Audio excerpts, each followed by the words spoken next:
As you develop more and more as an artist, you start to see the actual power of music.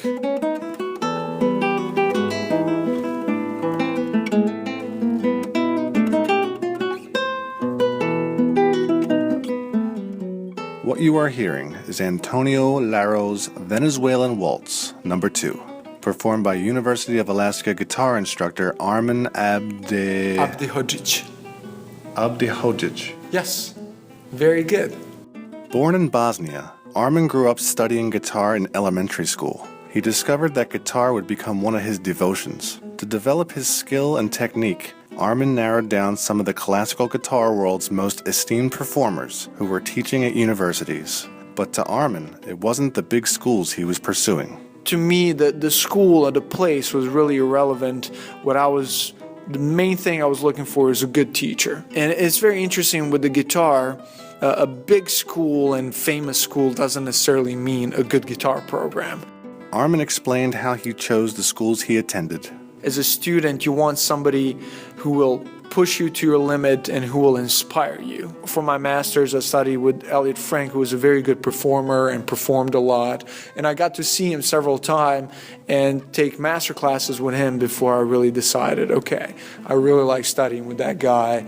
I can see him pushing me to the next level. Guitar world is not too big, so you're pretty aware of, if you're serious about it, who's teaching where and how their students are presenting themselves through festivals, competitions, going to different concerts, listening to the artists, just making sure that you stay on top of what's going on in your area. That's one way to really see what's out there and to help you realize what you want to do with your profession. During the span of his education, he studied under Dr. Miroslav Lankar at William Carey University in Mississippi. He earned his master's degree from East Carolina U under Dr. Elliot Frank, and then went on to become Dr. Armin Abdihodzic himself, receiving his doctorate of musical arts from the University of North Texas with Professor Thomas Johnson as his mentor there. Armin Abdihodzic had quickly become a praised guitarist, performing in several countries around the world and claiming a long list of notable awards across universities and competitions alike, often coming in first place. So I had to find out. After all the opportunities he's had traveling and performing everywhere, why now Alaska? I applied to this position, it became available, and I was the last year of my doctorate, so I submitted all the materials, and I remember when I was selected in the top 3 candidates, did a masterclass and a concert to sort of audition for the position.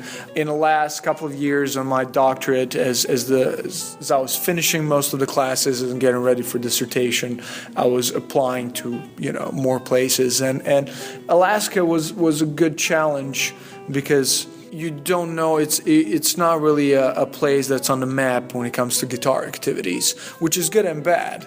Good to a sense that means, okay, there's more room to grow. On the other hand, it takes a little bit to really bring the guitar to the level that it has in some other major cities. He talked about some of the opportunities UAA has given. It's still a great position to be able to teach at the university, but also to try initiate some things and to learn the process, how to do this, how to do that, whereas in other places, in other cities, there are already people doing those things, so you would not necessarily be involved to that degree that I am now. Even in my first 3 years, I played with civic orchestra, Kenai Peninsula Orchestra, chamber singers, concert chorus. There's always a need for guitarists, so it helps me to learn these things that if I was a different place, a bigger city, I would not get the same opportunity to do that. And I think it was very, very beneficial and rewarding to my career and to my experiences. Reporting for the UAA Journalism and Communications Department, this is Robert Foran.